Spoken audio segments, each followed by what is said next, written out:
I good morning. Have some research from David Ariel researcher. قرآن کیا ہے اور کس کی کلام ہے؟ تو اس بات کو سمجھ لینا چاہیے بہت ہی اچھے طریقے سے کہ صوفی ازم بڑے ہی گہرائی سے اور تفصیل سے اس پر بات کرتے ہیں کہ جب آپ اس کو بخوبی سمجھیں گے. مجھے سب سے پہلے تو یہ ہے کہ جو لوگ پوچھتے ہیں کہ آپ کس کے بندے ہو، میں کہتا ہوں اس گمنام خدا کا بندہ ہوں. وہ پوچھتے ہیں کیوں؟ میں کہتا ہوں وہ گمنام اس لیے ہے کہ اس کے بہت سارے نام ہیں، صفاتی نام ہیں، تو اس لیے وہ گمنام ہے. وہ اس گمنام رب العالمین کا، ٹھیک ہے، جو دونوں جہانوں کا رب ہے. تو اب بات آتی ہے کہ قرآن کس کی کلام ہے. ٹھیک ہے، قرآن کلام ہے رب العالمین کی، اور وہ بزبان محمد رسول اللہ جیسے کہہ سکتے ہیں وہ حدیث بھی ہے.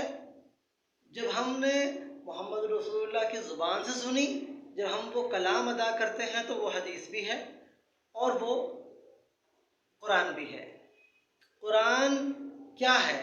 قرآن سے اگر ہم پوچھتے ہیں کہ قرآن کیا ہے، قرآن خود کہتا ہے کلمات ربی، میں کلمات ربی ہوں، اور ولو جئنا بمثلہ مددا، کوئی اور ہے تو لا کے دکھاوا نہیں ہے. میں ایک ہی ہوں اور مجھ جیسی کوئی اور نہیں ہے. کلمات ربی ہے تو کوئی کتاب ربی نہیں ہے، یہ کلمات ربی ہے. ایک لفظ میں علوم ہیں، ایک ضمیر میں علوم ہیں، اور ایک آیت میں مختلف قسم کے علوم ہیں. یہ لا ہے کہ جیسے کسی بھی لا بک کے اندر کوئی سابقہ لا بنا ہوا ہو یا سابقہ فیصلہ ہو، وہ لا ہی ہوا کرتا ہے. اسی طریقے سے کوئی بھی قرآن پاک کا جو لفظ ہے، ورڈ ہے، وہ اتباع کے لیے ہوا کرتا ہے. اگر کوئی مثال دی جا رہی ہو، کہیں پر کوئی واقعہ کی اشارہ کیا جا رہا ہو، وہ اتباع کے لیے حکم ہی کیا جا رہا ہوتا ہے.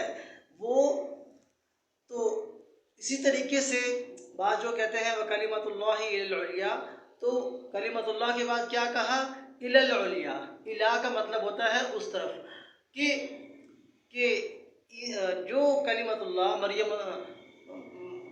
مریم اللہ کی جو نشانیاں ہیں وہ ہیں علیا کی طرف نشانیاں ہیں. تو اس طریقے سے قرآن خود کیا ہے؟ تو قرآن خود کیا ہے؟ کلمات ربی. اس لیے ہم یہ کہتے ہیں حسبی ربی من کلمات ربی. ہم نبینا فاطمہ الزہرا کے فالور ہیں اور ہم فاطمی ہیں، تو ہم لوگ اس چیز کو فالو کرتے ہیں کہ ہر چیز ہمیں قرآن پاک سے لینی ہے. قرآن پاک سے اگر آپ سمجھیں گے بہت زیادہ آسانیاں ہیں. تو اس لیے قرآن پاک ایک ایسا آپ کے لیے رہنما ہے، آپ کے لیے بہت بہترین قسم کا رہنما ہے. قرآن کو فالو کیجئے، قرآن کو آپ سمجھیے، قرآن کو فالو کیجئے. اس میں صرف نیت کرنی ہوتی ہے. آپ نیت اچھی کر لیں تو آپ کی جو نماز ہے وہ نماز بن جاتی ہے. اگر آپ نیت صحیح نہ رکھیں تو آپ کی نماز بھی سمپل ایکسرسائز رہ جاتی ہے، وہ نماز نہیں کہلاتی. تو اس لیے اس کو سمجھیے، پریئر تب پریئر بنتی ہے جب آپ کی نیت ہو. تو ہماری جو نماز ہوتی ہے وہ نیتوں پر ہے. نیتیں ہم الگ رکعت کی نیتیں کرتے ہیں.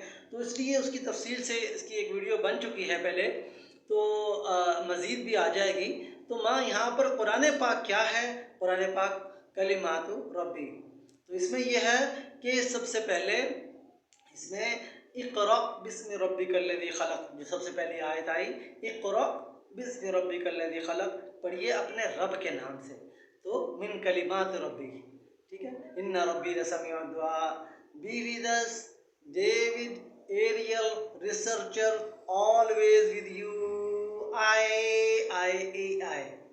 آئے. اوکے.